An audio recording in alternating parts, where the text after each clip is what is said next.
bird on a tree. I'm just sitting here.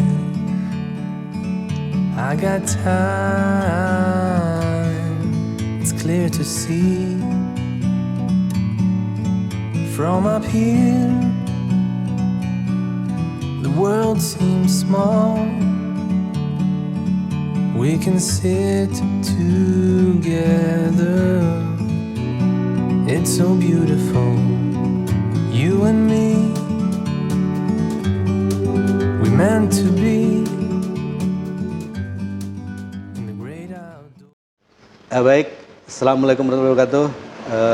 Sahabat vokasi, ketemu lagi saya Ali di acara Ngopi Vokasi, ngobrol pintar tentang kevokasian dan kewirausahaan. Dan hari ini kita bertandang ke salah satu tempat di kawasan Goa, yaitu tepatnya di Manakopi Station, di mana tempat ini ada tempat untuk berkolaborasi, untuk teman-teman kaula muda, untuk berdiskusi, untuk membahas isu-isu terkini dan juga dalam mengembangkan sebuah usaha.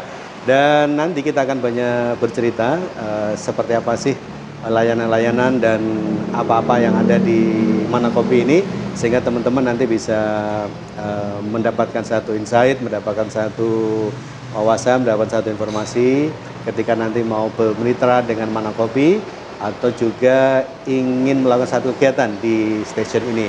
Dan di samping kanan saya sudah ada satu orang anak muda, ya.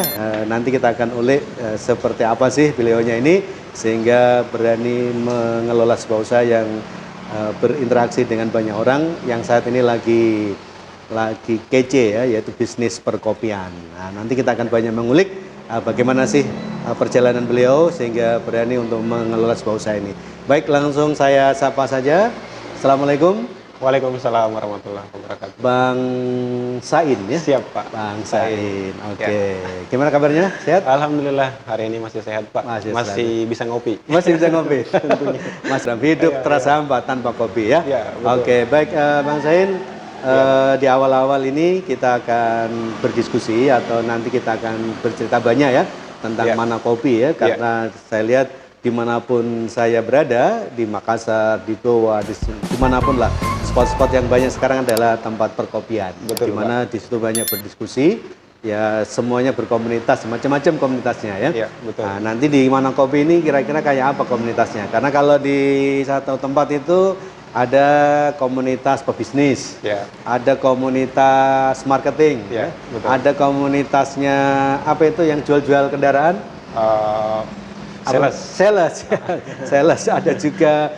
Kemudian juga ada yang tempat khusus untuk bermain game. Nah, itu juga banyak. Nah, nanti kita akan coba mengulik Manakopi ini nanti khusus layanannya di mana. Tapi di awal-awal kami ingin mengetahui latar belakangnya dulu, Bang Sain ya. Betul. Mungkin dari mana lahirnya, kemudian edukasi yang pernah didapatkan apa saja sehingga bisa mencapai dalam kondisi yang seperti ini. Monggo silakan Bang Sain. Siap. Terima kasih. Jadi saya ucapkan selamat datang untuk Bapak sudah kembali di tempat ini di Manakopi. Sebelumnya perkenalkan, nama saya Muhammad Sain. Ya. Saya lahir di tahun ini, bulan kelahiran saya. Oh, luar biasa ya. Oke ya. Tanggal 27 Juni. 27 Juni. 1993. Oh, 93. Iya. Oke. Sekarang kalau masuk 28 insya Allah. 28 ya. Iya, jadi saya lahir di Kabupaten Sinjai. Sinjai. Betul. Oh iya, saya tahu Sinjai. Sebuah daerah yang ada di Sulawesi Selatan. Yes. Kemudian saya SMA di Kabupaten Sinjai juga. Di Kabupaten Sinjai juga ya. Iya. Kemudian mulai dari SD, TK, SD, SMA semuanya di Kabupaten Sinjai. Di Kabupaten Sinjai. Kemudian saya melanjutkan studi untuk kuliah atau sarjana satunya di Makassar. Di Makassar. Ya. Alhamdulillah saya selesai di 2019. 2019. Cuman ada sedikit jeda waktu untuk kegiatan untuk pendidikan ini karena berhubung pada saat setelah SMA 2012 saya memutuskan untuk kerja dulu. Memutuskan untuk kerja dulu, kemudian masuk di tahun berikutnya saya memutuskan untuk kuliah. Oke. Di 13. 13 ya. Di 2013 itu juga panjang perjalanan saya, di mana awalnya saya kerja di kabupaten saya sendiri itu di Kabupaten Sinjai. Di sana selama 9 bulan, tidak salah. Kemudian saya urban ke Makassar. Ya, Betul. okay. Saya urban ke Makassar. Di Makassar saya dapat kerjaan lagi. Perjalanan 2014 saya ke Makassar, saya kerja lagi di sini. Alhamdulillah langsung dapat kerjaan setelah sampai. Setelah itu 2015 baru saya lanjutkan kembali studinya. Untuk sarjana S1. Jadi saya kuliah di salah satu sekolah tinggi swasta di Makassar, yaitu Tridharma Nusantara. Ya, saya kuliah di sana, ambil jurusan manajemen. Kemudian konsentrasinya di manajemen pemasaran, Pak. Jadi cocok dengan apa yang saya lakukan sekarang itu jual-jualan. Ya memang. Betul. Memang sekarang itu orang bilang gini, kurang gaul kalau tidak menjual. Betul. Ya. Jadi setelah itu 2019 akhir saya selesai. Tapi di perjalanan dari 2018 itu saya sudah mulai melirik yang namanya dunia usaha. Sebelum terbentuk Mana Kopi ini, sebelumnya saya punya tempat sebelumnya, tapi bukan nama Mana Kopi. Setelah selesai dari sana, dari 2018 itu juga saya bentuk Mana Kopi ini dengan brand Mana Kopi. Iya, dengan brand Mana Kopi. Jadi Mana Kopi ini salah satu brand yang betul-betul saya bentuk sendiri. Saya bentuk sendiri. Tapi perjalanannya saya kolaborasi dengan beberapa teman untuk mendirikan Mana Kopi ini untuk kafenya atau kedainya. Begitu perjalanannya. Karena kita usahanya tidak melalui siapapun, artinya kita bukan usaha generasi, kita usaha pribadi, baru mulai. Makanya kita juga tidak ingin memberatkan keluarga dan orang tua dari segi hal biaya. Makanya kami beranikan untuk tetap buka dengan kolaborasi. Awalnya dimulai sekarang memang zamannya zaman kolaborasi. Kemudian di perjalanannya lagi banyak sekali tantangan-tantangan yang namanya dunia usaha, apalagi kita sebagai pemuda banyak sekali tantangan yang saya sendiri hadapi, saya sendiri rasakan hingga akhirnya bisa tetap eksis seperti sekarang. Meskipun memang belum mencapai titik puncak, bahkan di tengah puncak pun belum sampai untuk sekarang, Pak. Tapi sudah mulai ya. Kita sudah mulai tetap eksis dan jalan. Tapi di Mana Kopi ini memang saya dapat base-nya, khusus di identik di kopi saja saya pelajari itu memang di 2019. 2019 ada ketertarikan untuk terus menelusuri yang namanya kopi ini seperti apa sih. Karena saya lihat perkembangannya sangat pesat. Kemudian di mana anak-anak muda mulai gila tentang kopi. Dengan label yang seperti sekarang itu barista namanya, Pak. Nah, situ saya tertarik. Untuk memang tertarik saya awalnya tidak terlalu minum kopi juga, Pak. Air putih saja. Teh pun jarang juga. Kopi memang tidak. Tapi setelah mencoba, awalnya tertarik itu di kopi dengan ada namanya kopi cappuccino atau kopi latte, Pak. Di gambar-gambar. Saya tertarik awalnya dari sana. Akhirnya yang pertama saya pelajari itu minum dulu. Setelah minum, waktu itu juga saya sering nongkrong di tempatnya teman-teman yang punya kafe atau yang kerja di coffee shop. Saya nongkrong di sana, kemudian saya belajar di sana menggali informasi tentang kopi ini. Jadi begitu. Jadi pada prinsipnya memang kalau dilihat dari cerita-cerita tadi Bang Sain bahwa memang tipe pekerja keras ya. Artinya dari SMA bekerja, kemudian kuliah pun harus dibarengi dengan pekerjaan. Kemudian setelah mencintai tadi bisnis di kopi, akhirnya juga selalu curiosity dalam artian untuk mencari informasi tentang kopi ya. Jadi teman-teman sekalian, jadi anak-anak muda dimanapun Anda berada, jadi ketika Anda punya satu keinginan untuk mendapatkan sesuatu, lakukan ya. Artinya apa? Jangan pernah berhenti untuk mencari tahu. Nah, seperti dilakukan Bang Said, karena dia suka sekali dengan kopi, akhirnya dia cari tahu kemanapun, dan akhirnya bisa membuat sebuah unit usaha di bidang kopi. Nanti kita akan ulik lebih jauh lagi seperti apa sih Mana Kopi itu.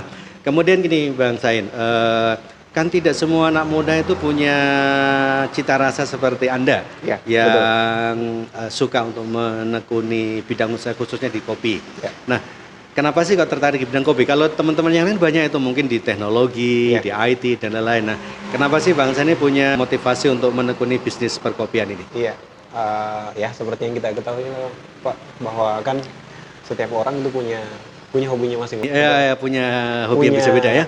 Cita-citanya masing-masing, punya hobinya masing-masing. Punya Ya, hobinya begitupun masing-masing. dengan saya. Oke, Nah, oke, kebetulan di kopi ini kenapa bisa sampai sekarang betul-betul hanya di kopi. Yes, gitu Tidak ya. yang lain. Tidak yang lain. Itu dia tadi, karena kecintaan saya dengan kopi sekarang, saya jadikan hobi.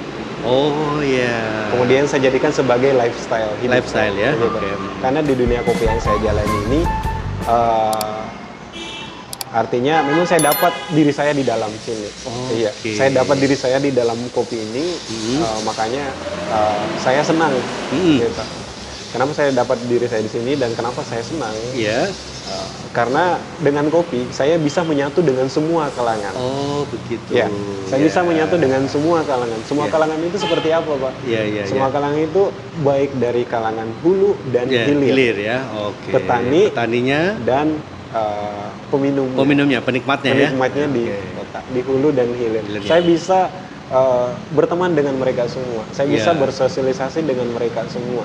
Dan saya bisa menemukan passion saya atau style saya di masing-masing ini, dua ini, antara hulu dan Oke, hilir. oke. Itulah sebabnya kenapa saya tertarik sampai sekarang di kopi. Di kopi. Betul. Oke. Jadi teman-teman sekalian ternyata itu ya, ternyata banyak cerita di balik perkopian ini ya. betul, Jadi karena kita kenal petaninya, karena Ya. mungkin yang dilakukan oleh Bang Sain tidak hanya sekedar menjual ya, tapi bagaimana bisa mencari tahu, Ya, jadi menghubungi atau istilahnya berkomunikasi, berinteraksi dengan petani-petani Ya. kopi, kemudian Betul, juga berinteraksi juga dengan para penikmat kopi yang ada di perkotaan. betul, Oh, begitu. Nah, kemudian filosofinya apa? Kenapa dinamakan Mana Kopi? Iya, jadi begini Pak, ada yang di awal Bapak bilang tadi mengenai orang nongkrong, komunitas, ada sales. Yes. Nah, saya dulu sales juga Pak. Oh iya. Saya sempat jadi sales selama 1 tahun juga, sales mobil di salah satu perusahaan dealer di Makassar. Iya.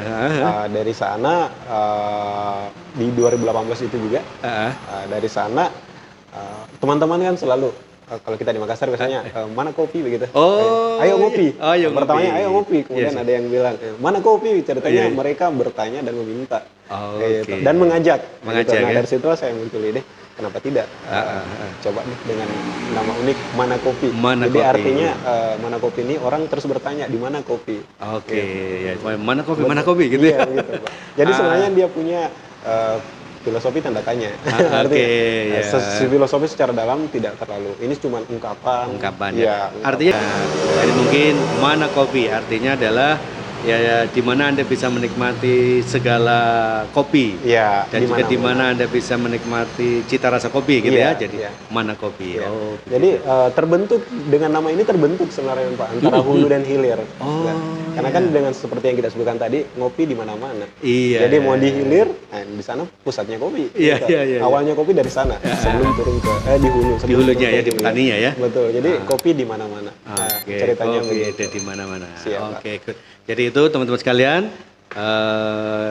awalnya kenapa sih dinamakan Mana Kopi? Iya. Nah, biasa kita selalu kalau ketemu teman ya Mana Kopi gitu ya. Nah, kemudian dijadikanlah satu brand, satu nama Iya. oleh Bang Sain di atau namanya di stationnya, di kafenya Iya. disebut dengan Mana Kopi. Betul, Pak. Oke. Nah, kemudian Bang Sain, layanannya apa saja nih? Ya. Jadi di Mana Kopi ini supaya teman-teman juga bisa tahu apa sih yang bisa dilakukan di Mana Kopi ini. Oh iya, siap. Jadi sebenarnya untuk Mana Kopi ini juga seiring perjalanan waktu banyak hal yang saya dapat dan banyak hal yang saya ingin lakukan di Mana Kopi ini. Iya. Utamanya yaitu pengenalan kopi dari daerah lokal kita sendiri. Oke. Gitu. Utamanya dari daerah asal saya sendiri lahir, Sinjai. Dari Sinjai ya. Kemudian pengembangan berikutnya ada di tempat tinggal sekarang ini di Goa. Di Goa ya. Kopinya ada dari Malino. Dari Malino ya. Nah, itu yang saya ingin bangun. Membangun citra daerah ini supaya bisa lebih dikenal lagi di luar dengan salah satunya melalui dengan kopi. Oke.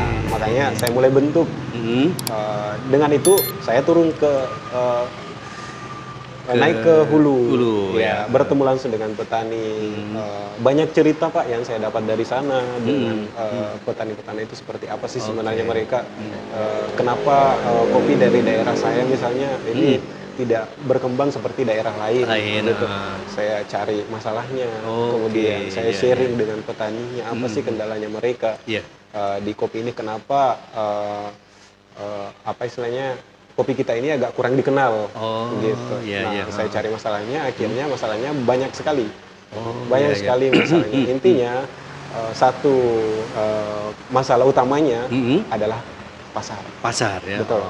Pasar. Nah, dari situlah mulai muncul ide bisnis kembali di kopi ini dengan bagaimana caranya supaya saya bisa memperkenalkan kopinya orang, selain memperkenalkan bisa menjual. Bisa menjual juga ya? Karena kalau memperkenalkan tanpa menjual nggak ada hasil, Pak. Hanya cerita saja ya. Tapi tidak ada hasil. Sedangkan petani kita membutuhkan hasil, membutuhkan duit betul dari hasilnya.